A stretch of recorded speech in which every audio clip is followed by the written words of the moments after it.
देखिए, पिछली वीडियो में हम लोग मोशन के टाइप के बारे में समझ रहे थे कि जो मोशन होता है वो कितने टाइप का होता है। मोशन क्या होता है, रेस्ट क्या होता है, सारी चीज़ों को हमने समझ लिया था। उसके बाद हमने मोशन के क्या कैरेक्टरिस्टिक्स होते हैं, क्या उसके गुण होते हैं, उसको भी समझ लिया था। उसके बाद हम लोग समझ रहे थे टाइप ऑफ मोशन, मोशन कितने टाइप की होती है। तो उसमें दो टाइप के मोशन को हमने समझ लिया था। पहला था लीनियर मोशन। उसमें मैंने आपको बताया था if A particle move along a straight line the motion is called linear motion. अगर कोई कण जो है एक सरल रेखा पर गति करता है तो इस प्रकार की गति को हम रेखीय गति कहते हैं। लीनियर मोशन को हिंदी में रेखीय गति भी कहते हैं। मैं दोनों भाषाओं में समझा दे रहा हूँ। डिफिनेशन तो मैंने इंग्लिश में लिखा ही है, आप इसे लिख लीजिएगा। दूसरा मोशन था रोटेशनल मोशन, मतलब अगर कोई बॉडी किसी एक्सिस के अबाउट रोटेट करती है, घूमती है, तो इस टाइप के मोशन को रोटेशनल मोशन कहते हैं। तीसरा होता है सर्कुलर मोशन, जो कि आज आपको समझना है। सर्कुलर मोशन, जिसको हिंदी में वृत्तीय गति कहते हैं। तो अगर कोई बॉडी या कोई पार्टिकल किसी सर्कुलर पाथ पर मूव करता है तो इस टाइप के मोशन को सर्कुलर मोशन कहते हैं। If a body travels along a circular path, अगर कोई बॉडी किसी सर्कुलर पाथ पर ट्रेवल करती है, this motion is called circular motion. तो इस टाइप के मोशन को सर्कुलर मोशन कहते हैं। एग्जाम्पल में देखिए, motion of the moon around earth. आपको पता है कि जो आपकी अर्थ है, जो आपकी पृथ्वी है, उसके चारों तरफ मून जो है वो चारों तरफ क्या करता है, एक घूमता है, और जो उसका पाथ है वो कैसा है, सर्कुलर है, सर्कुलर पाथ पर मूव करता है। उसी तरीके से जो अर्थ है वो भी आपकी सन के अबाउट सर्कुलर पाथ पर रोटेट करती है। इसमें एक एग्जाम्पल और लिख सकते हैं, the motion of earth around the sun. Example इसमें और लिख सकते हैं, motion of earth around sun. और भी आपने देखा होगा बहुत सारी जो मोशन होती है वो सर्कुलर मोशन होती है। जैसे आप एक पत्थर को धागे में बांध दीजिए और उसको घुमाना शुरू कर दीजिए, तो जो उस पत्थर की मोशन होती है वो कैसी होती है, सर्कुलर मोशन होती है। वो जो पत्थर होता है एक सर्कुलर पाथ पर मूव करता है। तो शायद सर्कुलर मोशन आपको समझ में आ गई होगी कि अगर कोई पार्टिकल और बॉडी, पार्टिकल का मतलब छोटी सी कण की बात हो रही, बॉडी का मतलब बड़ी चीज़ की बात हो रही। ट्रेवल आर मूव, यहाँ ट्रेवल की जगह हम मूव भी लिख सकते थे। Move along a circular path, this motion is called circular motion. तो उसे हम क्या कहते हैं, सर्कुलर मोशन कहते हैं। एग्जाम्पल जो एक मैंने लिखा ही है, motion of moon around sun. दूसरा एग्जाम्पल लिख सकते हैं, motion of earth around sun. Motion of moon around earth. दूसरा example, motion of earth around sun.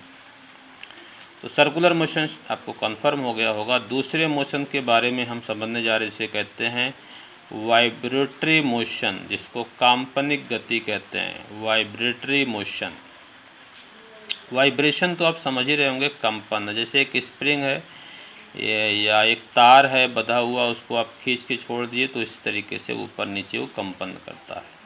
Spring को छोड़ दिए, ऐसे ऐसे कंपन करती, उस मोशन को हम कहते हैं vibratory motion.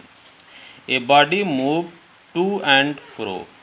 To and fro का मतलब होता है इधर उधर। अबाउट इट्स मेन पोजीशन, अगर कोई बॉडी अपनी मेन पोजीशन के अराउंड इधर उधर क्या करती है, मूव करती है, is called vibratory motion. A body move to and fro about its main position, this motion, यहाँ पर पोजीशन यहाँ पे लिखना था, this motion is called this motion is called, यहाँ पर मैंने थोड़ा सा छूट गया है, यहाँ लिख लेना this motion is called vibratory motion. ठीक है ना, फिर से मैं समझा रहा हूँ। A body move to and fro about its mean position, ये मीन है MEAN, मीन का मतलब मध्य होता है, पोजीशन वो स्पष्ट दिख नहीं रहा है, MEAN है ना, थोड़ा सा लिखने में, MEAN mean position is mean position, this motion is called vibratory motion. थोड़ा इसको सुधार कर लीजिएगा। जैसे क्या है, स्विंग होता है, स्विंग का मतलब झूला होता है। पेंडुलम, पेंडुलम आप लोग जानते होंगे, जैसे जो घड़ी के नीचे कुछ घड़ियों में देखा होगा वैसे ऐसे लटका होता है, गति करता है, झूलता रहता है, उसी क्या कहते हैं, पेंडुलम कहते हैं। तो वो किस प्रकार की मोशन करता है, वाइब्रेटरी मोशन करता है, मतलब एक फिक्स पॉइंट के इधर उधर गति करता है। झूला भी आप देखा, एक फिक्स पॉइंट के इधर उधर क्या करता है, गति करता है, मूव करता है। तो ये मोशन कैसी है, वाइब्रेटरी मोशन है। तो मोशन जो होती है वो 4 टाइप की आपको पढ़नी थी, वो मैंने चारों टाइप आपको समझा दिया। Linear motion, rotational motion, circular motion और वाइब्रेटरी मोशन। एक चीज़ और आपको बता दूं कि लीनियर मोशन और रोटेशनल मोशन अगर कंबाइंड हो जाती है तो उसको हम रोलिंग कहते हैं। क्या कहते हैं, रोलिंग कहते हैं। जैसे अगर आप साइकिल को स्टैंड पे खड़ा कर दीजिए और उसको पैडल चल मार दीजिए, उसका पहिया मूव करना शुरू कर जाए, तो किस प्रकार की मोशन है, रोटेशनल मोशन। लेकिन आप उसका स्टैंड हटा दीजिए, अब वो रोटेट करते हुए पहिया आगे भी बढ़ रहा है, यानी उसमें लीनियर मोशन भी आ गई है, रोटेशनल भी मोशन भी है। तो इन दोनों को हम कंबाइंड मोशन को कहेंगे रोलिंग। क्या कहेंगे, रोलिंग कहेंगे। तो रोलिंग जो है वो 2 टाइप के मोशन की कॉम्बिनेशन है, linear motion and rotational motion, दोनों का कॉम्बिनेशन, कंबाइंड फॉर्म है रोलिंग। अब देखिए फिजिकल क्वांटिटी क्या होती है, जिसको हिंदी में हम भौतिक राशि कहते हैं। तो anything which we can measure is known as physical quantity. Anything, कुछ भी हो जिसको हम मेज़र कर सकते हैं, माप सकते हैं, is known as physical quantity, उसे हम क्या कहेंगे, फिजिकल क्वांटिटी कहेंगे, भौतिक राशि कहेंगे। दुनिया की कोई भी चीज़ हो, चाहे वो दिखाई पड़ती हो चाहे वो ना दिखाई पड़ती हो, लेकिन अगर हम उसको मेज़र कर सकते हैं तो उसे हम क्या कहेंगे, फिजिकल क्वांटिटी कहेंगे। अब दिखाई पड़ना या दिखाई ना पड़ने की जैसे मैंने बात की, जैसे ये पेन है तो इसकी लंबाई आप नाप सकते हैं, इसकी लंबाई आपको दिख रही है, इसको तौल सकते हैं, इसका द्रव्यमान नाप सकते हैं। तो ये सारी चीज़ें तो आपको दिखाई पड़ रही हैं, लेकिन कुछ चीज़ें नहीं दिखाई पड़ती, उसे भी हम नापते हैं। जैसे समय, टाइम तो दिखाई नहीं पड़ता, टाइम किसी ने देखा, टाइम किस टाइप, कितना बड़ा होता है, किस कलर का होता है, ऐसा होता तो नहीं है, ये तो अनुभव की चीज़ है। लेकिन फिर भी हम टाइम को क्या करते हैं, मेज़र करते हैं। तो टाइम भी क्या है, फिजिकल क्वांटिटी है। जैसे इसकी लेंथ हम मेज़र कर सकते हैं, नाप सकते हैं, इसके मास को, इसके द्रव्यमान को हम मेज़र कर सकते हैं। ये दोनों क्या हो गए, टाइम और मास क्या हो गया, फिजिकल क्वांटिटी, क्योंकि उसको हम मेज़र कर सकते हैं और ये चीज़ें दिखाई भी पड़ती हैं। लेकिन कुछ चीज़ें नहीं दिखाई पड़ती फिर भी हम उसको मेज़र करते हैं, वो भी फिजिकल क्वांटिटी में आती है। जैसे टाइम मैंने एग्जाम्पल दी, तो टाइम तो दिखाई नहीं पड़ता, लेकिन टाइम को हम नापते हैं, हम कहते हैं भैया देखो इतना बज चुका, 1 बज चुका, 2 बज चुका, 2:05 हो चुका। तो टाइम को तो हम नाप रहे हैं कि नहीं नाप रहे हैं। तो टाइम भी क्या है, फिजिकल क्वांटिटी है। यानी ऐसी सारी चीज़ें जिसको हम मेज़र कर सकते हैं उसे हम कहेंगे physical quantity. Physical quantity have 2 types. Physical quantity कितने टाइप की होती है, 2 टाइप की होती है। फिजिकल क्वांटिटी को हम 2 पार्ट में डिवाइड करते हैं। पहली है स्केलर क्वांटिटी, इसको हिंदी में अदिश्य राशियां कहते हैं। क्वांटिटीज़ लिखा हुआ है, क्वांटिटी का बहुवचन क्वांटिटीज़ है। तो स्केलर क्वांटिटी मैं आपको समझा दूं कि ऐसी क्वांटिटी जिसमें केवल मैग्नीट्यूड की आवश्यकता पर रिक्वायरमेंट होती है, डायरेक्शन की नहीं होती, उसे क्या कहेंगे, फिजिकल क्वांटिटी, उसे कहेंगे स्केलर क्वांटिटी। ऐसी क्वांटिटी जिसमें केवल मैग्नीट्यूड की आवश्यकता रिक्वायरमेंट होती है, डायरेक्शन की नहीं होती, उसे क्या कहेंगे? Scalar quantity.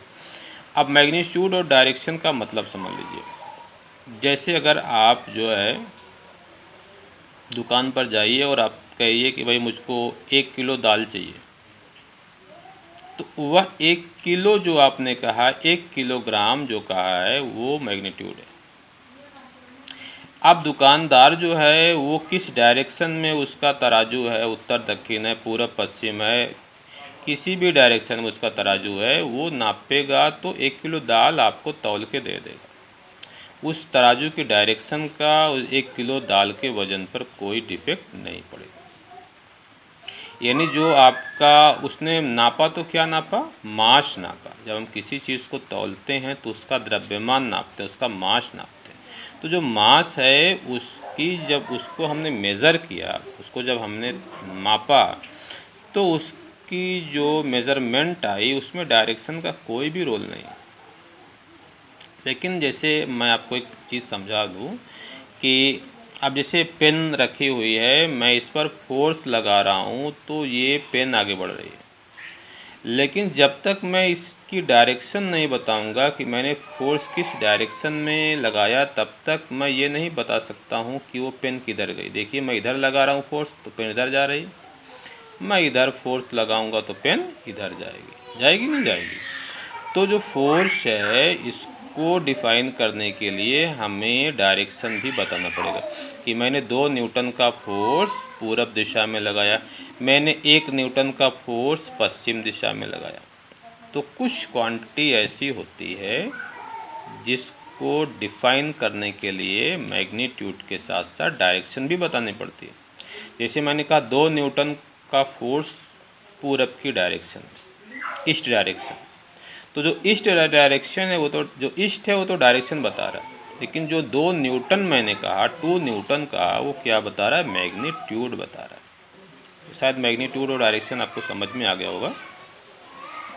तो the quantities that depend upon magnitude not the direction are called scalar quantity. ये काफ़ी अच्छी डिफिनीशन है, इसे आप लिख लीजिएगा।